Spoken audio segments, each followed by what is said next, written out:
whenever you have outsiders whom there are these stories about, everybody gets a bit jittery. There's like people who either like they burst onto the scene, then they establish themselves, and people know that they're legit and so on. It's not a problem with him specifically.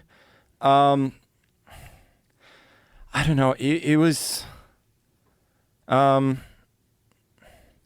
It's just he doesn't seem to be playing, or it didn't at that point seem to be playing with a particular style. It seemed that he either played kind of or he just more or less played any position very well in certain games. Like he could just switch from tactical to positional play very easily, and it was it didn't smell good to me. It still doesn't, but to some extent, like he had his lawsuit. We've all kind of moved a little bit on. I think I don't trust him. A lot of other top players still don't trust him.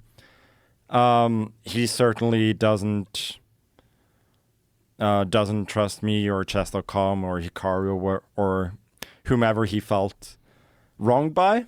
But the problem is, like, once someone admits that they cheated a game, especially a game that has a lot of trust in it like chess, you're always going to think, like, is he cheating now? Always. But the question is, like, what method?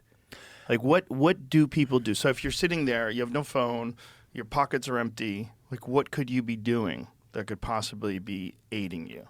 Well, first of all, like an invisible earpiece that people use for exams and so on. Like, but he would have to have a partner. With that, yeah, right? he would, yeah. Yeah.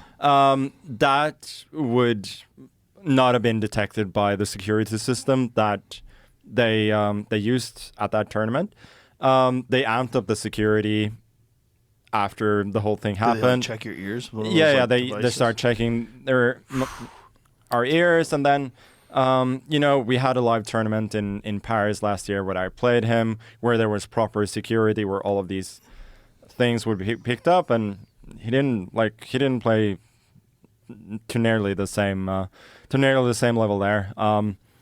So I think I'm not an expert in all of that, but that's what I've heard from people, that's like the most obvious thing that it could have that someone could have done, and it wouldn't be really that hard to pull off, considering the kind of security we have at chess tournaments.